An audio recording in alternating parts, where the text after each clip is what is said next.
this is like such an honor to sit down with you. And congratulations for being this year's recipient. I know that this must. Thank you, thank you. I'm still pinching myself. Let's talk about this. What does this feel like? Before you actually receive this award, I want to use this as an opportunity to just take this all in before the fanfare. So tell me how you're feeling. It's surreal. I mean, I really don't know another word to fit the feeling. It's so overwhelming and exciting, and it was completely unexpected. So I'm still, processing this amazing gift. How did you find out? Did they just? Well, I was at an event, and my manager and Deborah from this beautiful organization said, "Well, we're going to honor you this year." And my manager Valerie said, "Yeah, I have the email." And and then I had to go to a red carpet and talk about this wonderful charity. So it was this combination of all different things at one time. And I had about 10 seconds to kind of try and assimilate it and then go off and talk about something else, which I guess makes it all, much more fun because I'm still sort of loopy about it. I can imagine. I can imagine getting that. Number one, I'm very much in the gestation stage of my career. So just even observing your body of work is incredibly impressive. I did some of my research, and you were an absolute delight. I want to let you talk about it a little bit more, but I want to ask you before we really sink into this conversation. This particular recognition from a festival that is dedicated to empowering women in film and television, what does that mean to you personally, where you're at? Oh my gosh, it's the icing and the cherry on the cake, because I've been around a long time, and I've watched the progress. I've had to deal with a lot of what women have gone through in terms of breaking the glass ceiling. And I'm so thrilled to see the progress, but even more than that, the availability to go further through organizations like this and through women trying to help other women, and they've got the power to do that. For a long time, this was always a goal for everyone, but there was no one who had, enough juice to make it happen. And now there are so many wonderful, powerful professional women who are opening all these great doors for artists who need to be seen and heard and appreciated. And to me, that's extraordinary and really the best part of it all. Yeah, it's as I observed this incredible body of work, I imagined that must have been such a journey. Even in 2025, there are still so many humps. I find it as a performer. I had the graduation date of the when I graduated from college, and my manager was like, "Careful, that'll age you. People will know you're over 40." Oh. I'm like, "Wait a minute, I forgot about the shame that's supposed to happen when I'm over 40." And I wasn't necessarily taking that on. I'm like, "Oh, I get it. In order for me to work, I need to hide that I'm over 40." It's really, ageism for women is far worse than for men. In fact, I don't even know if there is that much ageism for men, because they become more interesting and women become old. So it's like this really kind of strange thing where I was so young when I did Saturday. I think it was 22 when I made Saturday Night Fever. And, it doesn't occur to you that that's ever going to be an issue, especially when you're very young. And as I continue to work, and I say, I went from ingenue to grandma, which is great. And the longevity is a blessing. But you start to see sort of how the industry looks at women who are over 40 over 50. And then I don't know if, they write a role in that's a great role and not just, someone that needs to be there to fill the storyline. It's far and few between, but it happens. It's happening more now, I think, than it did. So I'm always grateful when I see a great part for someone in my age range, which I don't know where that is yet, but it's such a good point. And I even as a woman in her mid 40s, who I feel like just launching in my career, I'm so much more inspired by the generation before me to think, can I have the longevity in the theater, in this industry when my career did not begin at 20? And I jokingly say to my friends when I was a little kid, you know how everybody wants a superpower? And I'm like, when I was a little kid, I always wanted to be invisible. Like, you could fly or be invisible. And then I'm like, then I turned 45 and my dream came true. I had no idea. Not the invisibility you want. No. Yeah, exactly. But this is a great segue because you mentioned Saturday Night Fever, and I want to make sure I have a clip of this, and I want to make sure our audiences see this clip. And we'll talk a little bit about it after it, but you really created this iconic role with Annette. And for those of you who have not seen Saturday Night Fever, well, you're a disgrace to that. No, I'm just joking. Join me. I know. Everybody must see this. Like, this is like, you can't be on the planet unless you've seen this film. All right, we'll be back in just a second. Enjoy this.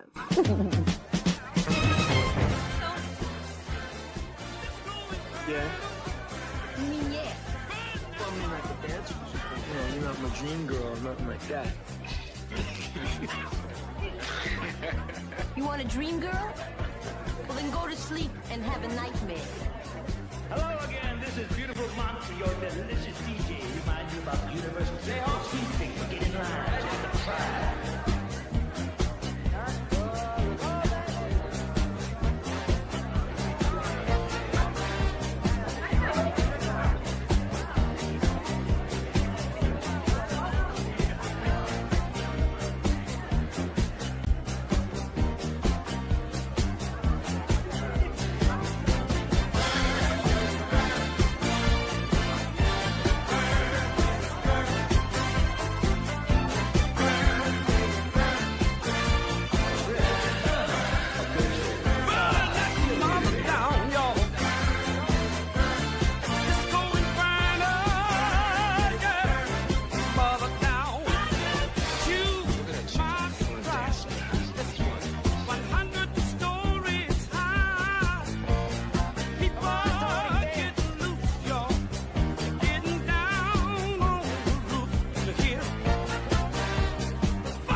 Like to see a clip of that film, and when like you think back to the time, what stands out the most for you, like stepping back into Annette's world?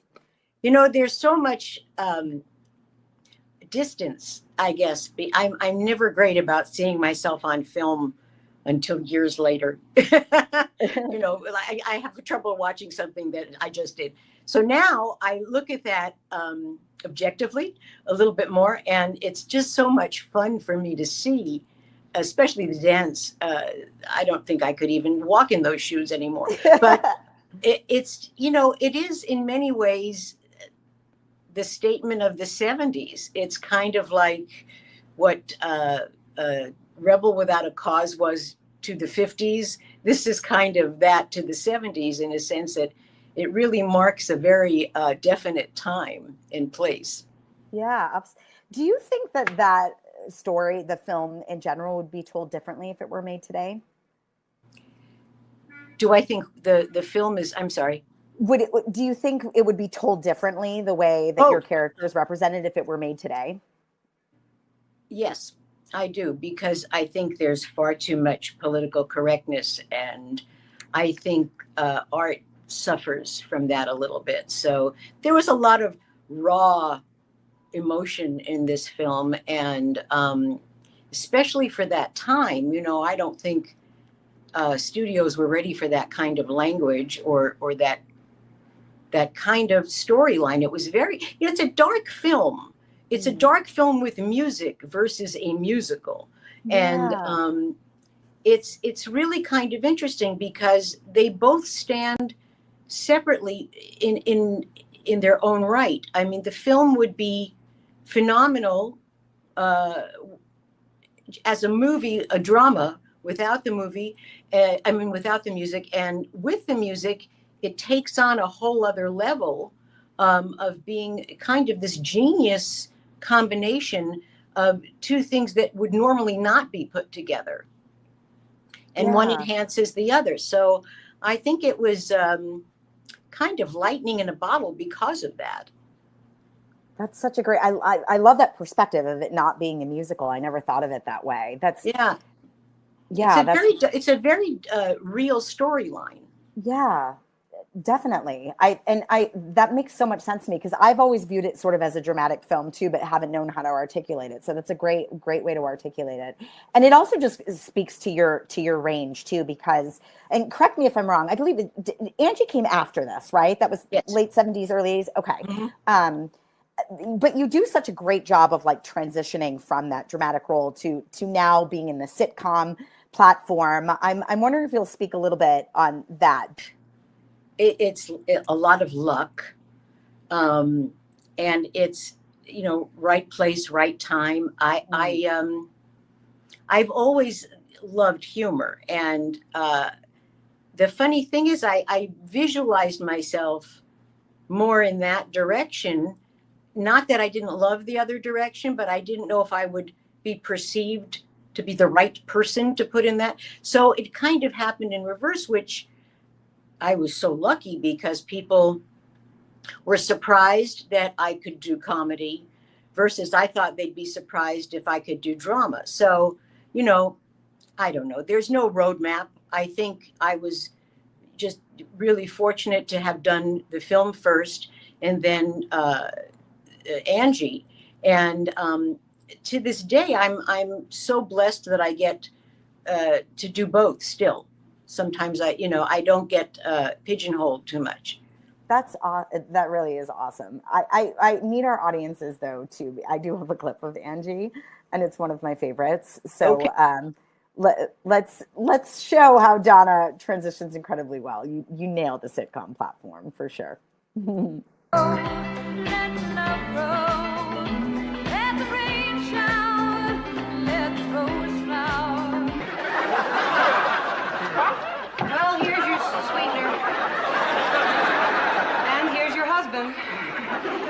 Goodbye.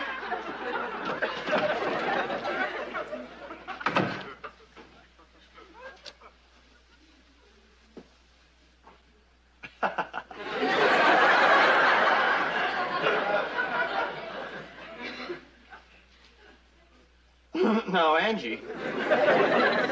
I know what you're thinking. No, honey. No, you're wrong. I'm not thinking anything. I trust you, Brad. Oh, Brad, I trust you. You just happened to come in right at the very moment. Hey, you don't have to explain. I know that there is a good, logical reason for what I saw. There is. What is it? She made a pass at me. Oh, yeah, she made a pass and you caught it. No, it wasn't like that. I am not interested in Karen Anders. That kiss looked interested to me. Well, wait a minute. Now, I didn't kiss her. She kissed me. How was it? Not bad. In case you forgot, I'm married. Yeah, but I don't look like Karen Anders. I didn't marry anybody that looked like Karen Anders. Don't rub it in. I married some spicy meatball. They're all that I want. Come on. You mean to tell me you weren't attracted to her even a little bit? Nope. A lot. Oh. There's no contest. Come here, kiss me. No. Oh, come on. No. Come on. No. Come on. I can't. Why? I just can't kiss a man wearing lipstick.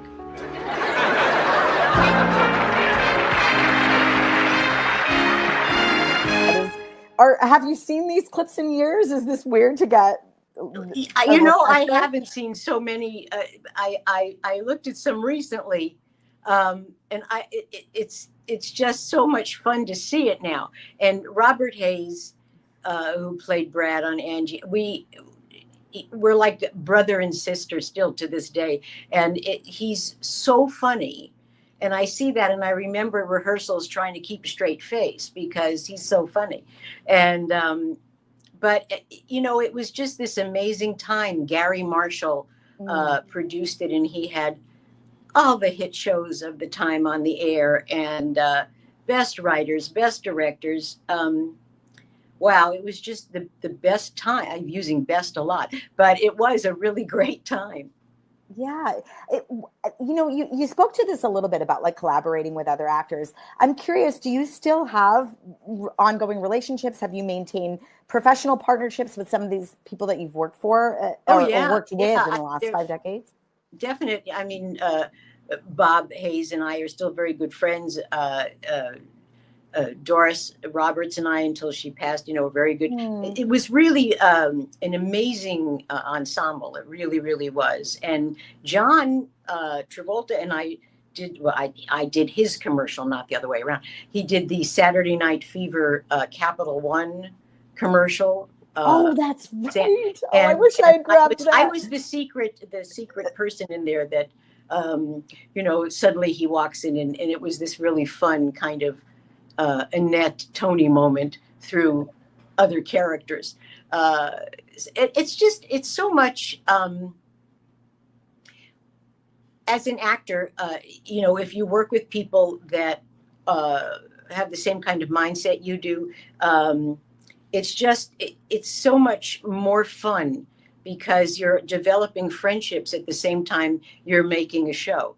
And I've always been blessed that way, that so many people I've worked with have become really dear friends for years and years.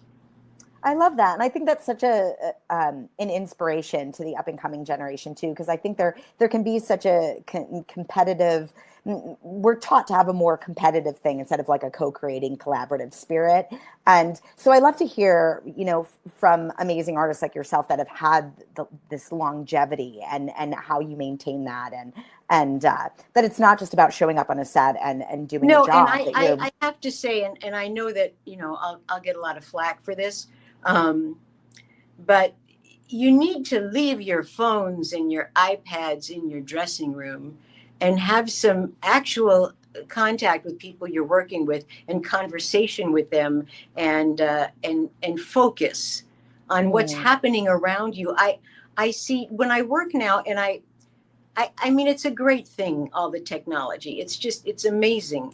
But what it also does is it takes you away from the moment that you're in, because you're trying to do it all at the same time. So you're not giving yourself to the really wonderful moment that you're in. And I find that that happens a lot more now than it used to. So I think the friendships you develop and the relationships that last because you've actually had conversations, and you know, you have interests that you find out about with each other, and all. So I don't know, it's just my big soapbox. I love that. I enjoy being on the soapbox with you. This has been such a delight. I could talk to you forever. I want to ask you a few more questions, and I want to show one more clip because the first time I actually put the pieces together of the longevity of your career was when I saw you on Sopranos, and I didn't know, even though I'd seen Saturday Night Fever, I didn't realize that was you until like I look nothing like me in that. So yeah. But I loved that character too, and I want our audiences also to see. I believe this was from 2002, but just to get an example, I have clips from Out of This World and Grey's Anatomy and Chippendales, and I can't show all of them, but this is one of my. There's a lot of subtleties in your acting that I find riveting in this clip of Sopranos. Thank I you. want to show this real quick, and then I have a few more questions for you. A man took his horse to a vet, and the vet says to him, "Why do you have a long face?" A horse goes. There's no man. Right. A horse goes to a vet, and the vet looks at his face, and he says to him, "My friend." A horse goes to the doctor. The doctor says, "Why the long face?" Can't tell jokes. More Pinot Gris, Patrick? No, thanks. Speaking of jokers, where's that other son of yours today? I didn't think he was invited. I just thought with all the wedding talk, you know. No, really. That pal of his, the other Jason. Already ran into some trouble. Carlos Jason. He's a mess. All right. Well, he's got no shortage of lawyers here.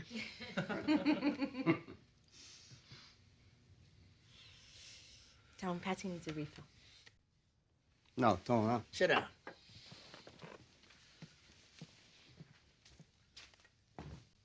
Of course, this...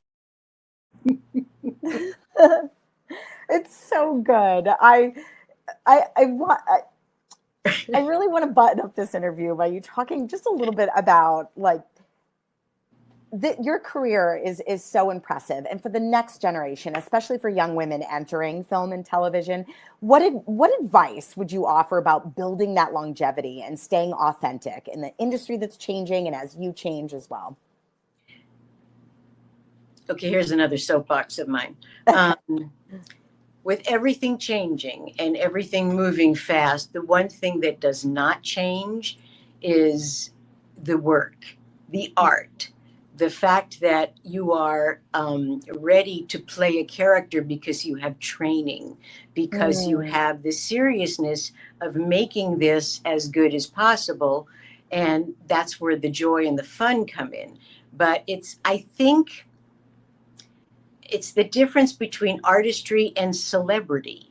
If you go into this to be rich and famous, okay, I that may happen. If you go into this to be an artist and to work on what that is and to get the joy from being able to create all these wonderful characters, and do various kinds of characters and work and all of that, you're going to succeed way faster and better and have more of an understanding of what it means to do this.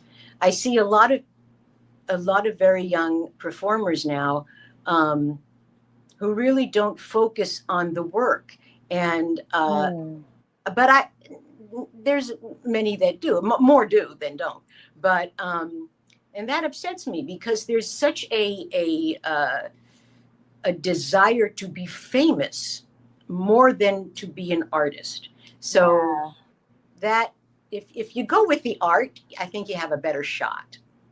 I love that. Yeah, I was having a conversation with a young filmmaker, and her name I will keep anonymous, but there was a lot of reference to content. She kept sharing that when I'm creating content, and I thought, when I talk to the older generation, they talk about cinema, they talk about art. They're not using that word content. And I think that that's part of, we're just creating what will get more likes, more buzz, more, and you're right. I think content pulls away from the art, the word content. See, I had to for a moment realize what you meant by content, because my brain doesn't go there.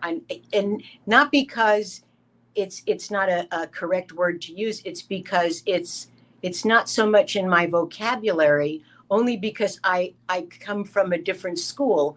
And now I think it's harder for young performers because of what you're saying. They're so forced to be a part of the social world, all of the stuff that goes on with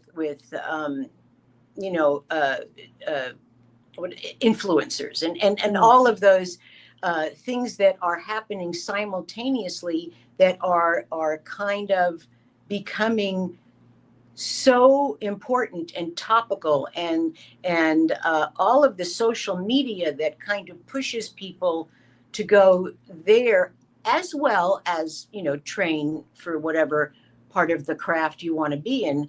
So it's a lot. I mean, people are kind of forced now to do both. But I think ultimately people have a vote in their own lives. And if you want to step back and say, I need to go to class, I can't really do this. Go to class. I love that. I ask myself as an artist all the time, what is the need of the time, as opposed to just like chasing the next, booking. What do we need as artists to be cultivating and putting out in the world? I've always said that when, I occasionally I'll teach, and I'll say to these young students, who have this huge desire to be actors, I say, it's not something you want. It's not enough to want it. You have to need it. You have to need to do this to be who you are. Oh, so yeah.